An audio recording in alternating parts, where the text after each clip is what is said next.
नमस्कार साथियों, नमस्कार। Happy new year, happy new year. स्वागत है आपका दीपक शर्मा के यूट्यूब चैनल पर।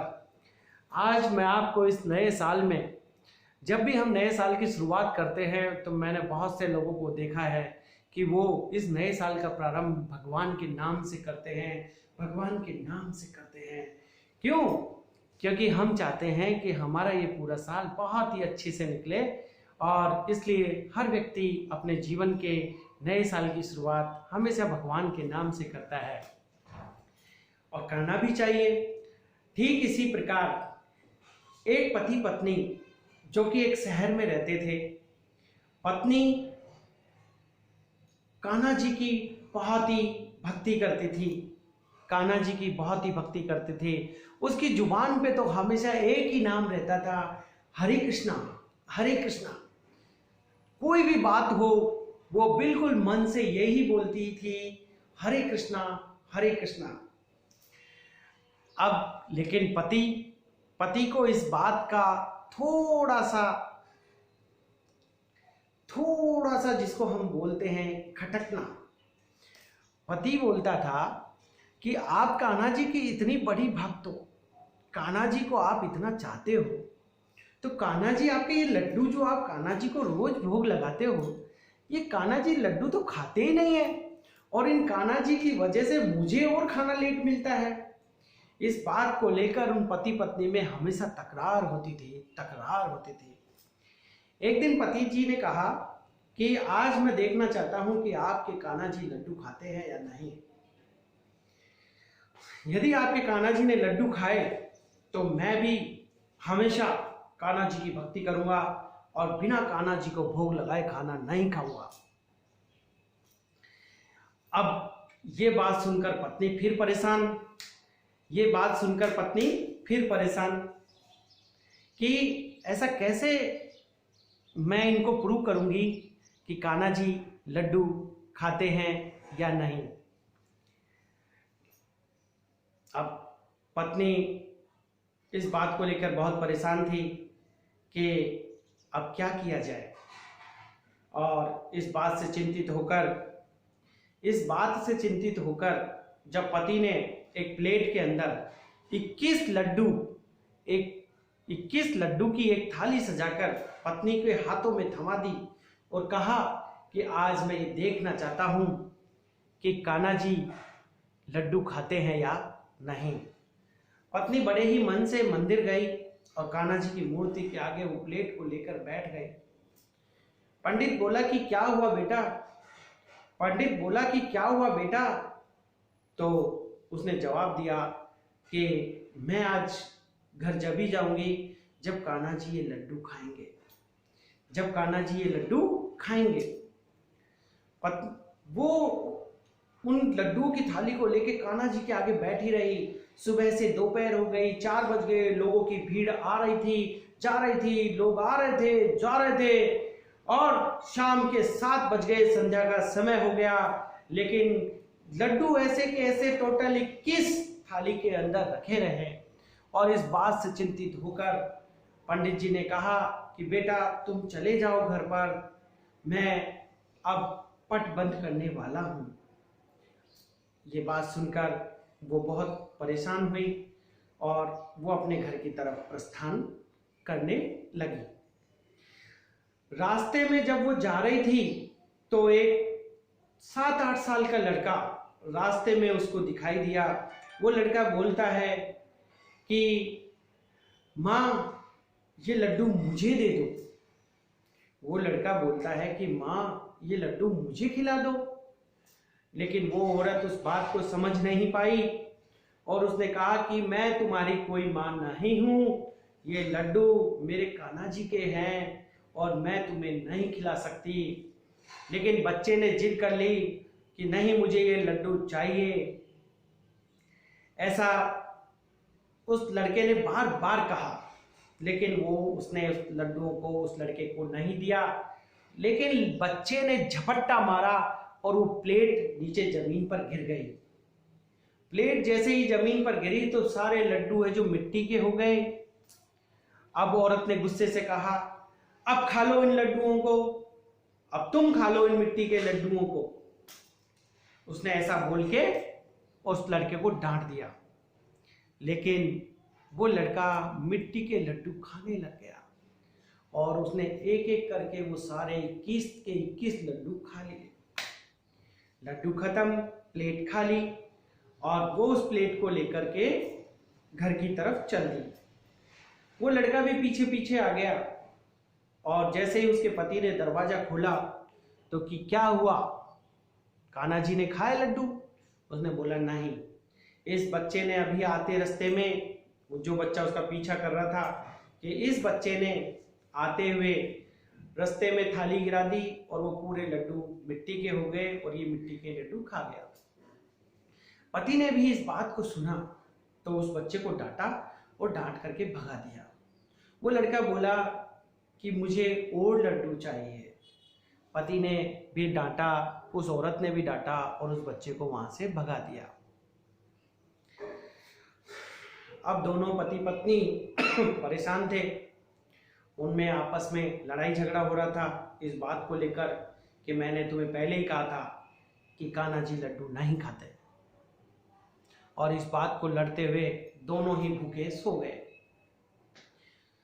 अचानक रात को 12 बजे बाद पत्नी को एक सपना आता है और उसको सपने में एक बच्चा दिखाई देता है और वो बच्चा अचानक कान्हा जी में बदल जाता है, कान्हा जी का रूप ले लेता है और उसको बोलता है कि माँ मैं आया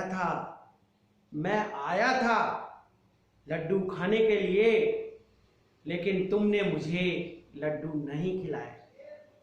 वो औरत बोलती है कि लेकिन मंदिर में तो आपने लड्डू खाए नहीं। तो कान्हा जी बोलते हैं मंदिर में बहुत सारे लोगों की भीड़ थी माँ, मैं उनके सामने ये लड्डू कैसे खाता ये लड्डू माँ, तुम ही बताओ। वहां बहुत लोग आ रहे थे जा रहे थे और मैं तुम्हें कैसे समझाऊं, लेकिन मैं तुम्हारे घर पर आया था, तुमसे लड्डू मांगे थे, लेकिन आपने माँ मुझे लड्डू नहीं खिलाए। ठीक उसी समय वही सपना पति के दिमाग में भी चल रहा था कि बाबा मैं आपके घर आया था कान्हा के रूप में और आपने मुझे लड्डू नहीं खिलाए। अचानक दोनों पति पत्नी एकदम से झपाक से उठते हैं और दोनों की नींद खुल जाती है कि ये क्या हुआ।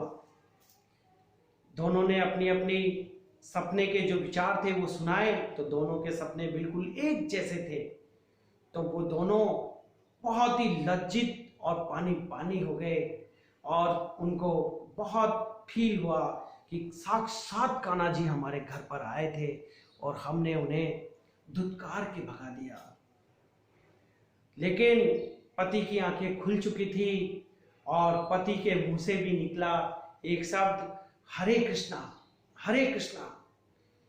अब क्या था, दूसरे दिन से ही पति ने भी प्रण लिया कि मैं भी आज से कान्हा जी को भोग लगाकर ही खाना खाऊंगा। और इस तरीके से दोनों पति पत्नी बहुत खुश हुए और ठीक उन्होंने प्रण लिया कि नए साल से हम भी कान्हा जी को भोग लगाकर खाना खाएंगे। ये बात सुनने से मैं आप सभी को इस तरफ से इंगित करना चाहता हूं, एक इंडिकेशन देना चाहता हूं। जब जब भी आप भगवान को याद करते हैं, भगवान का नाम लेते हैं, भगवान हमेशा आते हैं। मैं चाहता हूं कि सबके घर में कान्हा जी आए, सबके यहाँ कान्हा जी विराजे और हम हमेशा भगवान का नाम लें और हमारे नए साल का प्रारंभ करें और सुखी रहें। एक उसी प्रकार से क्या होता है, ठीक उसी प्रकार एक छोटा बच्चा, एक 10 साल का बच्चा अपनी माँ से रूठ जाता है कि माँ मैं जब ही खाना खाऊंगा जब भगवान मेरे साथ खाना खाएंगे। और वो बच्चा जिद करके अपने घर से चला जाता है और उसके माँ बाप सोचते हैं कि पता नहीं ये कहाँ जाएगा, आ जाएगा अभी घूम फिर के। वो बच्चा जाते जाते एक नदी के पास चला जाता है। वहां दूर नदी के पास उस बच्चे के पास एक टिफिन होता है कि आज मैं खाना जब भी खाऊंगा जब मेरे साथ भगवान खाना खाएंगे। एक पराठा भगवान का, बाकी 3 पराठे मेरे। ये सोच के वो घर से टिफिन के साथ चला जाता है और एक नदी के पास तक चला जाता है। वहां नदी के पास एक 100 साल की बुढ़िया माँ बैठी होती है जिसके चेहरे पे झुर्रियां होती है। वो बूढ़ी माँ जैसे उस बच्चे को देखती है और मुस्कुरा जाती है, बच्चा भी मुस्कुरा जाता है। वो बूढ़ी माँ बोलती है कि बेटा खाना है क्या आपके पास? बच्चा बोलता है हाँ खाना है, और बच्चा उसको खाना खिलाता है। एक पराठा बूढ़ी माँ खा लेती है, बाकी 3 पराठे वो लड़का खा लेता है। खाना जैसे ही खत्म हुआ, रात होने लगती है। बूढ़ी माँ भी है जो वहां से जाने की तैयारी करती है और लड़का इधर जाता है। दोनों एक दूसरे को देखते हुए मुड़ मुड़ के देखते हैं और अपने अपने घर की तरफ चले जाते हैं। जब लड़का घर पर पहुंचता है तो उसकी माँ पूछती है कि भगवान मिले? लड़का बोलता है माँ तुम तो कहती थी कि भगवान कण कण में विद्यमान है, हर जगह मौजूद है, भगवान बच्चों में होते हैं। लेकिन माँ भगवान तो बूढ़े हो गए माँ, भगवान तो बूढ़े थे माँ। तो उसके माँ बाप खुश हो जाते हैं कि चलो अच्छा है, बच्चे को भगवान मिल गए। इसी प्रकार वो बूढ़ी अम्मा जब अपने घर जाती है और अपने घर वालों को बताती है तो वो कहती है कि भगवान भी ना अभी बच्चे ही है, भगवान भी ना अभी बच्चे ही है। तो क्या समझे आप मेरी इस कहानी से? भगवान कहीं भी नजर आ जाते हैं, भगवान बच्चों में भी है, भगवान बड़ों में भी है, भगवान हर जगह मौजूद है। बस आपका सच्चा मन होना चाहिए। अगर आप सच्चे मन से याद करते हो भगवान को तो भगवान हमेशा आपके पास ही होते हैं। इसलिए जो भी करना है अच्छा करो, अच्छे कर्म करो, अच्छे गुण रखो, लोगों की मदद करो, भगवान में मन लगाओ, भगवान से प्रार्थना करो कि हमारा नया साल अच्छे से निकले, अच्छे से जाए और हमें जीवन में सदैव मौज करें। प्यारे साथियों, अगर मेरे आज आपको ये चीज़ पसंद आई हो तो मेरे वीडियो को लाइक करें, शेयर करें, सब्सक्राइब करें। हरे कृष्णा।